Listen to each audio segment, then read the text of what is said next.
Oi, professor, boa tarde. Como você sabe, me chamo André. E eu agora vou começar a falar um pouco sobre a minha parte do seminário, que é um subtópico de um teorema. Esse subtópico que eu vou falar, ele abrange um teorema que é bem completo e é dividido em 3 subtópicos. Esse grande teorema, eu fiquei com um subtópico. Esse subtópico, o que é que ele fala, o que ele aborda? Ele diz que eu tenho 2 elementos que fazem parte dos conjuntos dos números reais positivos e que eu tenho um outro elemento, que é um n, que pertence aos números naturais, tal que esse número natural multiplicado por esse número real a, ele é maior do que o número real b. Então, para eu poder explicar um pouco sobre esse teorema, eu tenho que falar um pouco sobre os 2 subtópicos que ficam dentro deste teorema. O primeiro, o que é que ela afirma? O primeiro, ele afirma o quê? Vou pegar aqui. O primeiro teorema, ele afirma que eu tenho um conjunto dos números naturais e ele não é limitado superiormente. Tem uma pequena anotação que ele coloca, né, nesse primeiro subtópico, nesse primeiro subconjunto, que ele fala o conjunto dos números naturais. Quando ele fala o conjunto dos números naturais, ele coloca uma definição, uma anotação lá, que é: o conjunto dos números naturais está contido dos números reais. Que isso é muito verdadeiro. Por quê? Os números naturais, eles estão dentro dos números reais. Os números reais, eles abrangem os naturais, os inteiros, os racionais e os irracionais. Então, por isso que os naturais estão contidos nos números reais. Só que, nesse primeiro teorema, o que seria quando ele fala que o conjunto ele não é limitado superiormente? Primeiro, a gente precisa saber o que é uma coisa limitada superiormente. Uma coisa limitada superiormente, papelzinho que tem que ter. Uma coisa limitada superiormente, o que seria? É quando eu tenho um subconjunto A, que ele está contido ou é igual aos conjuntos dos números reais. E eu tenho um outro númerozinho, que ele pertence aos números reais, que é um B, né? Esse B, ele pertence aos números reais. Nós vamos dizer que esse número real B, ele é uma cota superior para o conjunto A, quando esse A, então, se esse B ele é uma cota superior desse conjunto A, então esse A ele é um conjunto limitado superiormente. Mas antes, o que seria um subconjunto? Um subconjunto é quando eu tenho determinados elementos que estão dentro de um elemento, dentro de um conjunto maior de elementos. Então, o subconjunto é como se eu tivesse determinados elementos que estivessem dentro de determinados elementos maiores, um subconjunto. Então, esse subconjunto ele vai ser limitado superiormente se esse elemento, número real B, ele for real. Só que, o que seria essa cota superior? Essa cota superior é quando eu tenho um subconjunto S, e esse subconjunto S, ele é um subconjunto de um conjunto maior, que é um conjunto P. Antes a gente estava tratando de um subconjunto A, agora é um subconjunto S, que faz parte de um conjunto P, que é o maior. Ele vai ser parcialmente ordenado pela relação de quê? Menor ou igual. Por quê? Porque se S ele é um subconjunto, então, obrigatoriamente, os elementos que estão dentro desse subconjunto ou vão ser menores ou vão ser iguais aos elementos que estão dentro desse conjunto maior, que é o P, tá? Então, por isso que esse subconjunto S tem essa relação com o conjunto P. É menor ou igual os elementos que fazem parte. Agora, se eu pegar, como é que eu vou provar o que é uma cota superior? Se eu pegar um elemento qualquer do conjunto P, que é o maior, né?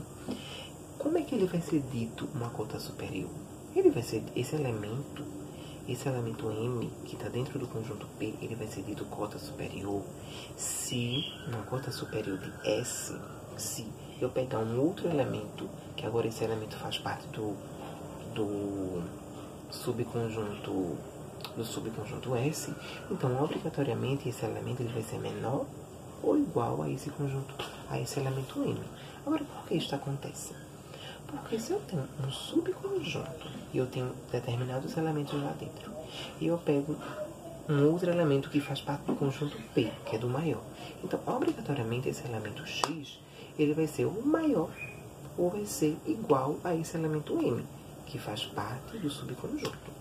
Então, com isso, obrigatoriamente, esse conjunto, esse elemento X, ele vai pertencer a esse subconjunto. Por quê? O elemento M não pertence a P, que é o do maior, e se esse X ele é menor ou igual que M, então obrigatoriamente ele vai participar do subconjunto S. Então com isso, esse elemento M vai dito cota superior, porque ele está na cota, ele está páreo a páreo com aquele elemento. Ou ele vai ser maior, ou ele vai ser igual.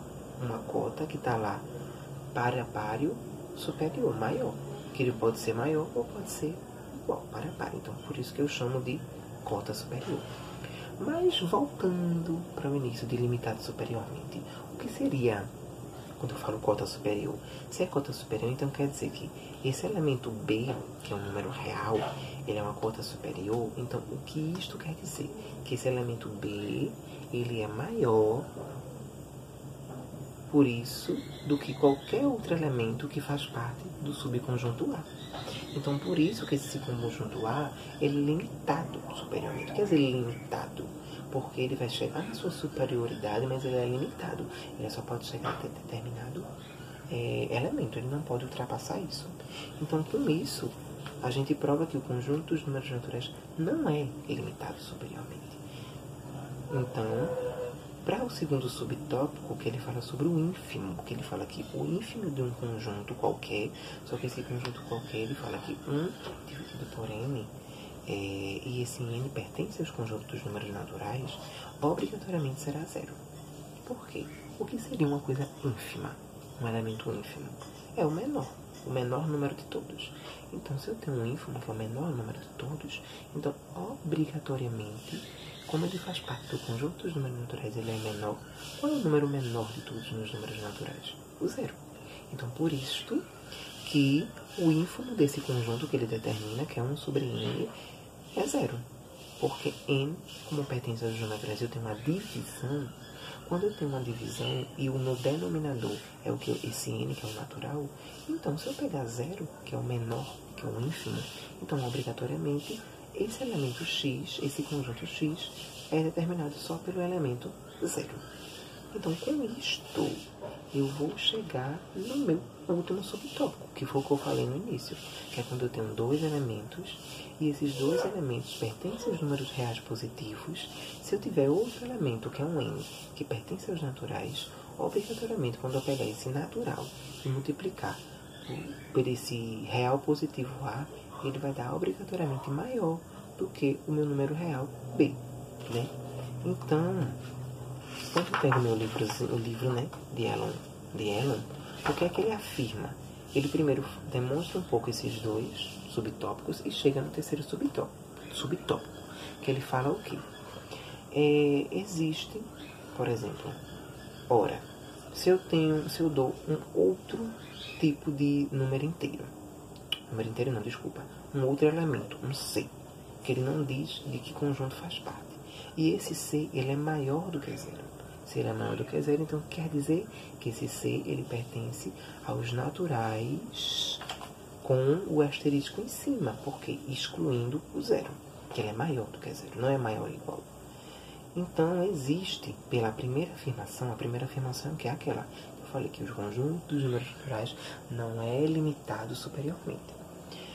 Então, existe por esse primeiro subtópico um número natural, n, que vai ser maior do que esse 1 sobre c. Por que 1 sobre c? Porque se esse n, ele afirma que é um número natural, então se eu pegar qualquer número do c, que ele também afirma no início daqui, que é maior do que zero, então vai dar um número natural, né? Então n vai ser obrigatoriamente maior do que esse 1 sobre c, tá bom? Que vai ser 1, pode ser 2, 3, assim vai. Donde que Se eu peguei n e maior que 1 sobre c, o que eu posso fazer? Multiplicar. N vezes c vai ficar maior do que 1. E c vai ficar maior que 1 sobre n. Só que c vai ser maior que 1 sobre n. Mas não é a mesma coisa. Se eu for inverter, colocar 1 sobre n para lá e o c para cá, não é a mesma coisa que eu dizer que 1 sobre n vai ser menor do que c?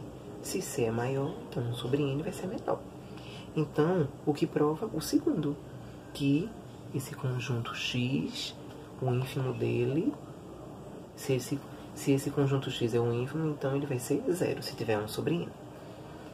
Finalmente, se eu dei dois elementos, que é o que eu falei no início, que é a b que pertence ao conjunto dos números reais, usamos a primeira, que é quando eu digo que os conjuntos naturais não é limitado superiormente, para obter esse n, que é natural. Porque se esse A, que é um conjunto de número natural, ele não é limitado superiormente, então, obrigatoriamente, ele vai ser um número natural. Tal que n, ele vai ser maior que a divisão desses dois elementos, que são reais positivos, que é b sobre a, porque ele é um natural.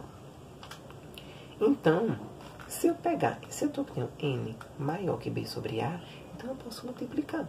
N vezes a, que é o meu denominador, é maior do que b. E prova o que eu estava querendo. Então, se eu tenho dois elementos reais positivos e eu pego algum outro elemento que é natural, se eu pegar esse natural e multiplicar por esse número real, obrigatoriamente ele vai dar um número maior do que um outro número real positivo. Então, chegou a nossa conclusão, a nossa demonstração. Tá bom? Boa tarde. Ou boa noite. Não sei que hora você vai ver isso, né? Tchau.